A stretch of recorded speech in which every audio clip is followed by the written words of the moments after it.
Well, Mike Zullo, welcome back in the house. I do want to ask you some important questions before I do, though. I do want to read this thing that's posted on Facebook. It's posted over at PNN News and Ministry website. It says, who knew?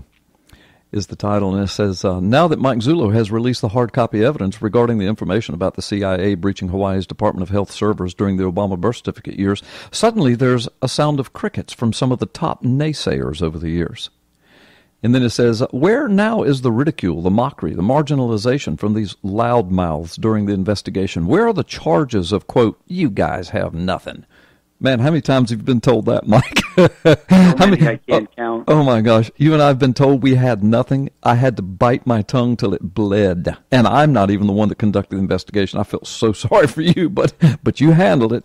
And then it goes on to say, so where are the lampooning jabs of Shepard Smith, Bill O'Reilly, Glenn Beck, Mark Levin? Man, I heard Mark Levin talk about, I don't think they called our names, but I heard them talk about us because that's who they were talking about, because we were the only ones that were, the only one that was the head of the investigation, and you and I were some of the only ones really unpacking the information. And so Shepard Smith was out there saying it was a bunch of junk. Bill O'Reilly, boy, he just slammed the whole thing. Glenn Beck, Mark Levin just nauseated me and still nauseates me. And then it goes on to say, and what about Peter Boyles and his clown-like irrelevant sidekick, Brian Riley? Brian Riley used to be on the Cold Case Posse, and you've unpacked that here before. What a clown act, Peter Boyles and Brian Riley. You and I went on that show, you remember? And we thought we were going to go on this professional radio show to give professional information, and it was a clown act. And then the guy was so nasty, he actually called us back to have us on to apologize, and then never apologized. The guy's an absolute clown, in my opinion, Mike. But anyway, you don't have to speak to that. But anyway, and then it goes on to say, so where's CNN? Where's Fox? Where's MSNBC? Where's ABC, CBS, NBC? All of them. The silence will grow even more deafening as even more earth-shattering information is probably released in the upcoming months. Anyway, it says, so don't listen to the naysayers. They have always been bad wrong. I thought that was a pretty good post, Mike.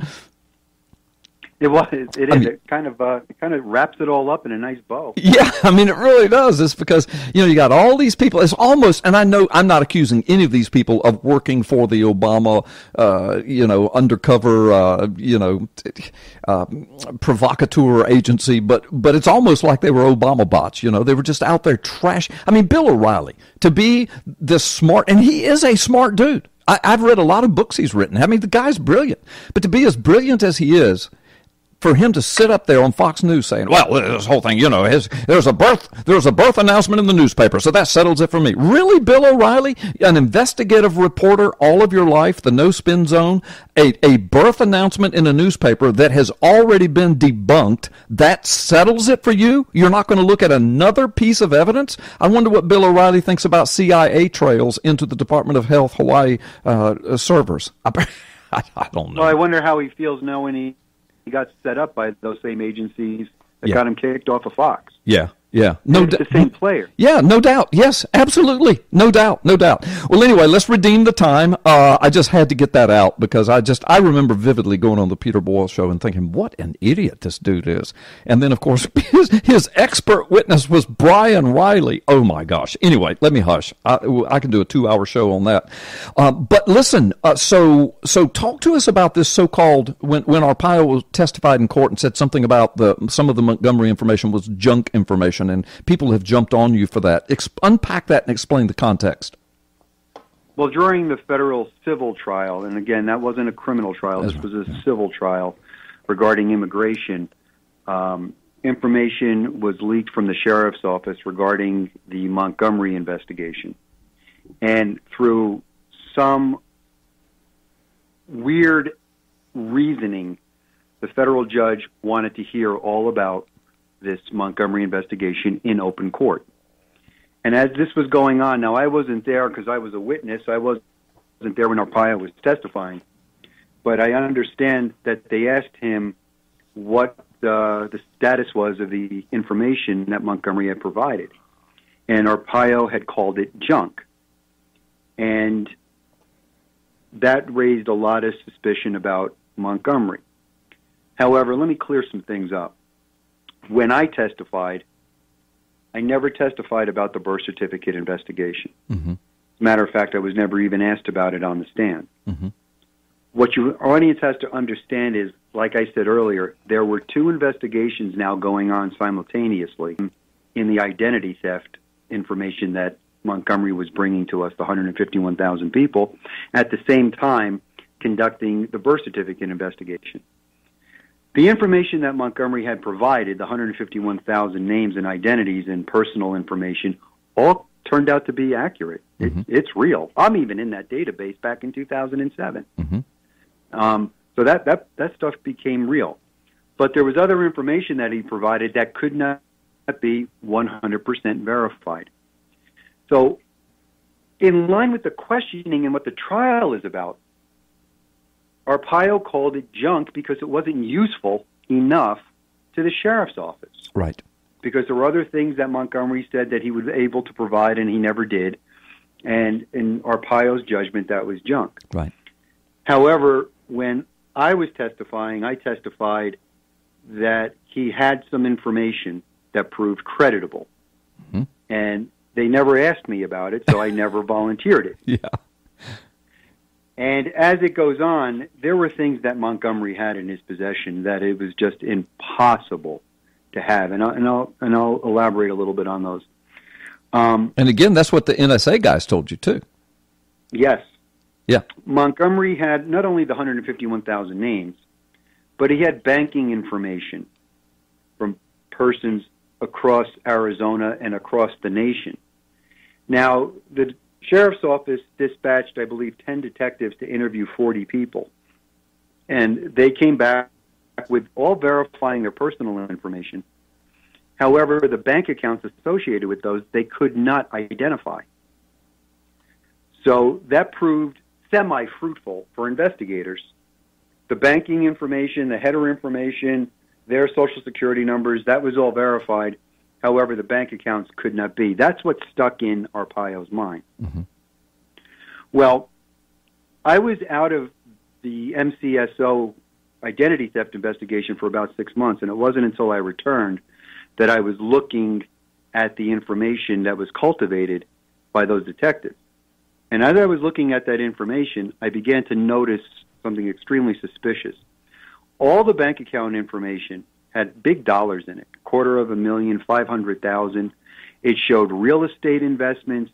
It showed speculative natural gas and oil on every one of those. Mm-hmm. And that was really sending alarm bells up to me because, not to take anything away from some people, but they didn't make enough money to even qualify for those type of investments. Right. You can't just go in and get those. So I had information prior, back in 2011, from an individual that was a whistleblower in the HSBC. We've got 45 seconds, so wrap that up, and then we can continue on the other side. Go ahead. He was instrumental in bringing information about HSBC and money laundering and the way they did it. I sent that information over to him, and in about 7 minutes, he got back on the phone with me, and he told me, Mike, that's a transaction log. He goes, that's a sweep account. I turned over hundreds of thousands of pages to the government with this same stuff. This is bank fraud. Yeah. Montgomery didn't even know what this was. Yeah. He just knew that they collected it. Yeah. Wow. And there's other stuff. I mean, we don't have time right now with this, but there's other stuff to go down. Wow. And tell you just what he had. Wow. Mike, listen, we are at the bottom of the hour, so it's a hard time out for national news, etc. But when we come back, we've got another whole segment, and we need to unpack some more information, some of it brand new, and some connections that are brand new. So are you up for that? Can you hang on? Sure. All right, good deal. Folks, we'll be back right after this time out. Come back, Mike Zullo. Hey, listen, Mike, let's dive back into the Montgomery thing. So you put in context that comment about junk info. So there really wasn't junk info like it was just all a bunch of lies. There was just information that wasn't pertinent to what Arpaio was wanting to do, and other information that Montgomery had said that he could deliver. The court started asking him about that. That's why he said, well, that's just junk to me. But you've told us and proved to us and shown us now in many different ways that a lot of what Montgomery knew and presented was far from junk information, and that was also backed up by some of these guys from the NSA as well, right? Yeah, it was. And, Carl, let me just clarify something, too, with this bank fraud. What gets done here is bank accounts are opened under unsuspecting people's names, people that don't even have accounts in those banks. Right. And they layer those accounts, and they open up an account, then they open up a sub-account and another sub-account. And that's how they lose the trail of the money that's going in and out of those. Yeah. That's what was under each of these people's names. And we only sampled 40. We had 400 of those. Right. But we only sampled 40. And every one of them had the exact same replication of holdings. Yeah. Now, what even made that more creditable is in the information Montgomery gave us, he had a breach of a financial brokerage house. And I won't name them, and I won't tell you what state they were in. But he had that, and I literally sat there and I read the seized information, illegally obtained information, that actually had brokerage accounts, IRA numbers, dollar balances, Social Security numbers, and the broker's notes talking about this person wants to move this money here, this person's complaining about this investment. I mean, these are detailed, and there was pages upon pages of those. Now, that's a breach that you have to have a reason to want to go there. Yeah. You can't just go there and get. Yeah. So Montgomery had that kind of information. He had the password of a Microsoft executive that was so highly encrypted that executive freaked out when we told him his password because there was just no way to get it. And he had big dollar balances in his own banking account. And then Montgomery also alerted Microsoft that they had been breached. So Montgomery had a lot of information. Yeah. And Montgomery takes a lot of hits for some things, but he had this information. Yeah. And the information he had was voluminous. It was just page after page. He ended up turning over 600 million records to the FBI. Yeah. How many records, Mike? Say that slowly. 600 million. 600 million records. Taken across the country. Yeah. So, see, folks, this thing is huge. It's called the Hammer, and Montgomery was involved in it. He brought this information to the Maricopa County Sheriff's Office. Mike Zullo was involved in this up to his eyeballs. A lot of it was related to the birth certificate investigation. That's where they came up with CIA trails into the Department of Health in Hawaii, into the Jakarta server in Indonesia, back to Washington, D.C., into the University of Hawaii history archives, et cetera, et cetera, et cetera. And then, of course, you've got all these other connections to this birth certificate. And now you're being told, and it's being revealed to you, that it went so much deeper than that into the lives of thousands of Americans, some of them probably into their personal stuff, Mike, but some of these people, as you were saying, were being used surreptitiously. Their names, it wasn't their accounts, but yet this was being put in their names to launder money. Names and Social Security numbers, Carl. These people were victims 2, 3, 4 times over in the same event. Yeah, yeah. And that's not counting the information he gave you about voter rolls in Florida that were breached with this during some elections. Breached, taken, and then uploaded with something else. Yeah, yeah. So they took the information out, and then they put the information back in after they played with it for a week. Are you at liberty to say what election that was, or not? You know, to be honest with you, I don't even remember, but I think it's when, is it Alan West? I think he lost by 100 votes, and they found out there were more dead people voting. Yeah. I don't remember when that was. Yeah.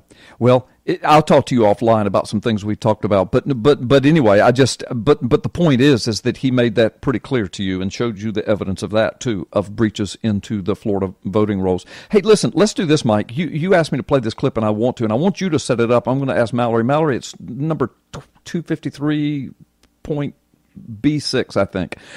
She's going to play that in just a moment. But set this clip up. It's you talking to Montgomery during the course of your investigation, and you gave him some hypotheticals about what could be done with this to destroy people's lives. So set that up, and then I'm going to get her to play it. It's a 1-minute clip, but I want our audience to be shocked by what he says. Set it up, Mike. Well, this was a recording I made when we first met Montgomery. Look, he was unknown to us. And he has us in his home, and he's explaining to us the things that they did and things that he partook of. And he started to explain to us the diabolical side of all of this. And I had asked him a question, what could you do with this information? And what you're going to hear in the clip is him describing to me what can be done with it. Okay. Mallory, play that clip. I want to ask you a question before we go any further. I'm the government.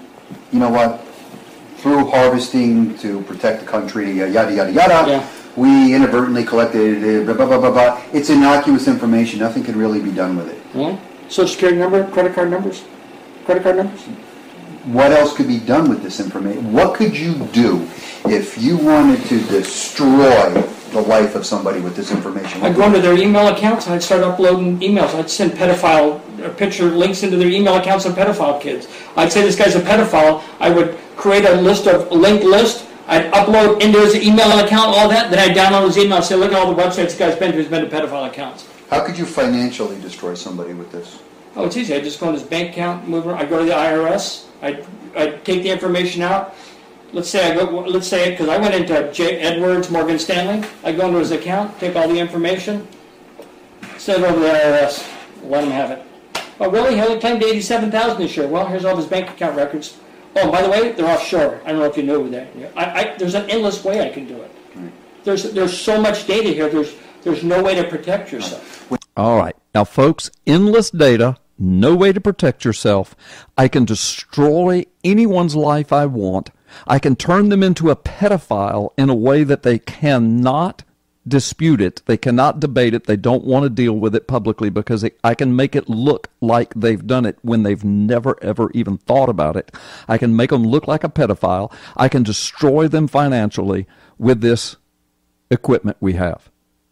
Now, Mike, now when you look at the headlines, people dropping like flies because of sexual accusations, financial accusations, people that are afraid to speak, people that don't want to touch the birth certificate issue, they're afraid, the media that's been shut down, congressmen that have been compromised, judges that have been compromised.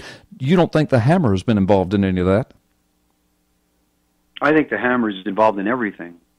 And I think now, we're 7 years after Montgomery has gotten out of their employment. God only knows what kind of computer systems and breaching apparatus they have. Yeah. But they can manufacture anything against anybody at any time. Yeah, exactly. You, me, anybody. And I mean, and this is what I want you folks listening. This is what I want people to understand. This is what Mike Zullo, Sheriff Arpaio, they are heroes of our nation. They have been laying their lives on the line for 5-6 years, deeply involved in this. It started off just looking at a document to see if it was legal or not, and they wanted to be able to clear Obama. You've heard them say that many times. Go back years. That's what they started. And then when they couldn't, it got deeper, it got darker, it got nastier, then the earth-shattering stuff, then Montgomery, then all the servers being breached, lives being destroyed, people being blackmailed, media shutting down, Congress shutting down. It's all over the birth certificate. And along comes Donald Trump, wins the presidency, the guy responsible for the birth certificate, and now they're trying to crucify, destroy him with this fake Russian narrative. Mike, you knew how this hammer and everything else could be used to create a fake Russian narrative years before it hit the news. You and I knew it because you knew it, but you knew it through your investigation. Tell our folks about that. Both Montgomery and the fellows from the NSA both told me on separate events, separate of each other, that they have the ability to mask IP addresses when they hack them, and they can make it look like a foreign entity or service did it when in fact it was coming out of Washington or Virginia. That's what they told me. And I took that information. I sat with it. I had no reason to doubt it, but it wasn't germane to anything that we had. And then you start seeing on the news, we're hacked here. And I remember, Carl, when you and I were talking, we were both on the phone going, this is going to be us. Yeah, it's this us. Isn't going to be Russia. Yeah, we knew it. Right? And take a look at the dossier. I mean, this is mind-boggling to me. Anybody that knows anything about Donald Trump, they know he's a bit of a germaphobe. Yeah. And you're going to have a dossier, and you're going to say that he wanted Russian prostitutes to urinate in his bed? Yeah. Come on, this just doesn't make any sense. That's the level that these people will go to. Yeah. That's what you're fighting. Which is what, no bounds. Yeah, we just heard Dennis Montgomery say it. That's the level. And he was so incredulous when you asked him, well, what could you do? You can't do anything with that. He said, what? What? I've got everything on you. I can destroy you. And there's nothing you can do about it. No, Carl, that's why we ended up going to a federal judge. We couldn't turn to the FBI. We couldn't turn to the DOJ. We couldn't turn to the CIA. We couldn't turn to the DOD. We couldn't go anywhere. Yeah. Because those players involved would do everything they could to cover this up because it has to do with them. And they're still covering it up because it has to do with them. And I'm convinced a lot of Congress that's there, the deep state, the reason they're not speaking to what you and I are speaking about today is because they're complicit. The media is not speaking because they've been complicit. Federal courts are not speaking because they've been complicit. The only man that will speak to it and wants to speak to it is the President of the United States, and they're after him to destroy him. And you're taking on the President of the United States, and look at the apparatus that's being used. It's phony intelligence. Like, I love it when they say 17 of our intelligence agencies have confirmed this. Yeah. You guys are the guys that are doing this to us. Yes. And we're supposed to rely on that? I know. I mean, give me a break. I know. Who else is in there? CNN, MSNBC, Fox. all the players, ABC. Fox. They're all covering for this. Yes. Yeah, Bill O'Reilly was the biggest one at Fox covering for it. He was one of the ones saying that. Well, 17 different agencies have said. You and I are biting our lips because we're sitting back knowing that it's some of these agencies that are doing it. Well, Carl, go back to the time you and I would plant fictitious information on the radio show and send emails back and forth saying there's going to be a big event coming, just to sit back and watch the birth certificate come up on those news agencies. Yeah. We would watch it. We could time it. We did it. We did it right here on Freedom Friday a couple times over the last 5 years, where we planned ahead of time to release information. We didn't lie to our audience, but we just didn't release the information like it was exactly going to happen. We were later accused of being liars, but we knew what we were doing. We released it just to see what would happen, and within 24 hours, Bill O'Reilly was out there doing cover stories about the birth certificate when nobody was talking about the birth certificate but us. No, and listen, I want to be really candid about this. We were going to release information, except in the email correspondence, what I was emailing to you. Yep. Had nothing to do with what we were going to release or any dates and times. I put those in those emails because I knew they were monitoring everything I did because I was warned that they were doing that. Yeah. And then we would watch it come out on television. Yeah. You were another hit job on the birth certificate. You were warned by some people very high up, so you trusted that information, and so we planted some stuff, and we watched it unfold right before our eyes. Doesn't get any clearer than that. Yeah. Let's take a time out, Mike, and then when we come back, I want you to... Well, I'm going to talk to you offline because there's a couple things here, and I'm going to let you pick which one you want to deal with. We're going to have you back, man. You've been on for an hour and a half, and there's still 5 or 6 stories we haven't even been able to unpack. Folks, well, Carl, I want your audience to hear about Kapiolani. That's okay. Blow some That's what we'll do. That's what we'll do. All right, let's get out of here. Take this break. We'll be right back. Mike Zullo, talk to us. Let's redeem the time. Talk to us about Kapiolani. Kapiolani Medical Center. It's fascinating what happened in this investigation. After the second press conference, Jerry Corsi and I would only speak intermittently. We were doing our thing now with this investigation. And as fate would have it, about a year and a half after that, I'm on the phone with Jerry, and we're talking. And subsequently, I had gotten a telephone call from a very trusted individual who said that he had a personal friend who was an executive at Kapiolani. And this individual told me that there was no birth certificate information, no event information in Kapiolani. So I kind of sat on that for a little while, and I'm having a conversation with Jerry. And I said, Jerry, I got this information, and based on the way we were received at Kapiolani when we went there, I really believe these people were avoidant and hiding something. And I told him briefly about the phone call. He said, Mike, I never shared this with you. He said, but I had information back in 2008 that there was a meeting that took place. And I interviewed one of the individuals that went on the hunt at Kapiolani for the information. They were directed to find it. And he went on to tell me that not only was there no information there, but every hospital on the island was directed to do the very same thing. And those administrators met at a meeting, and no one had one iota of information on Stanley Ann Dunham or Barack Obama during that time frame or any other. See, folks, you're hearing this for the first time. Go ahead, Mike.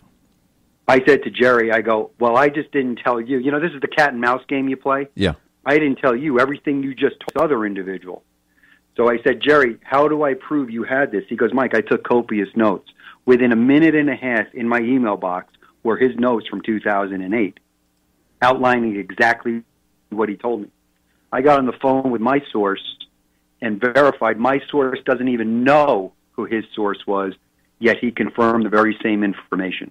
Mm-hmm. Now, you have to look at that, and you have to really get to the conclusion that I have two independent sources, independent of each other, telling me the exact same chain of events.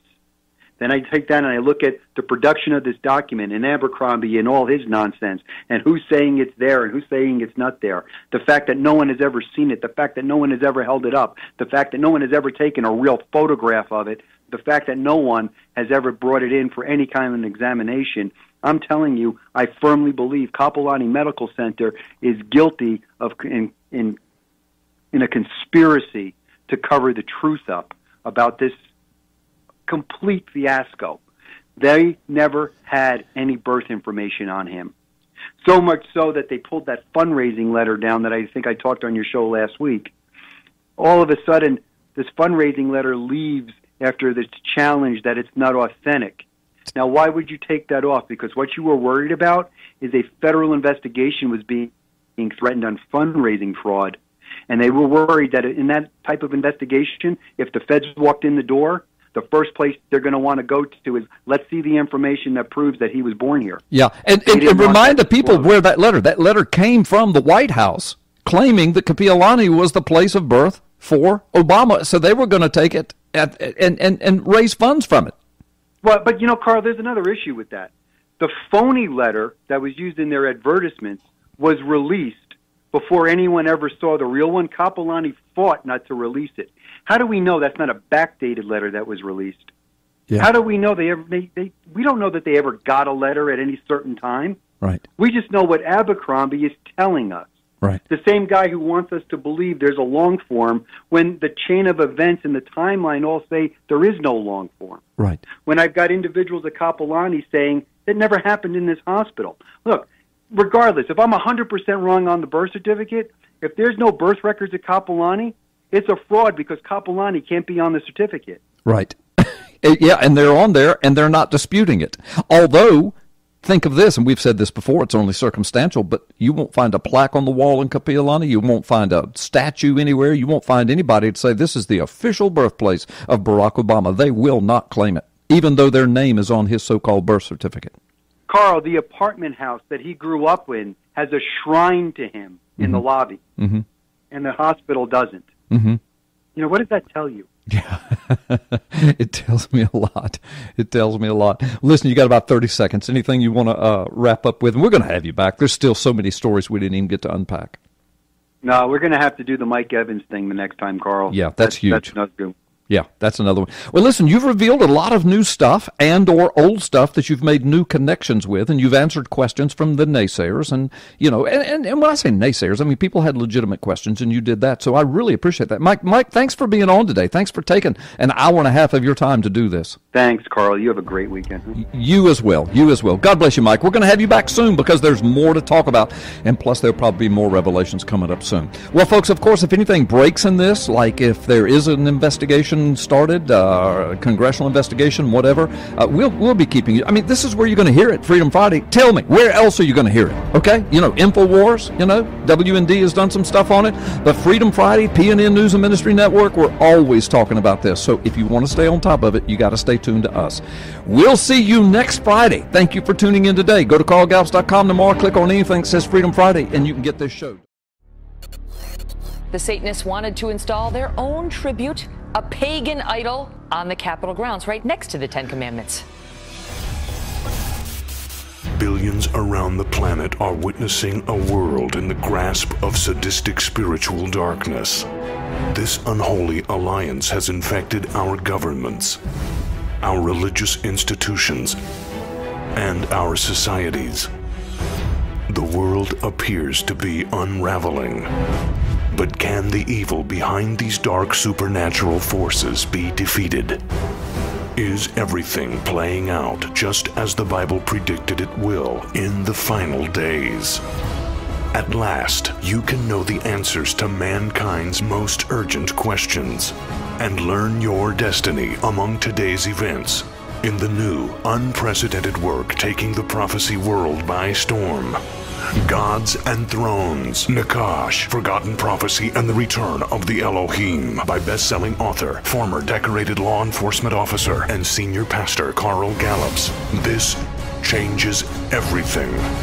Available now wherever fine books are sold.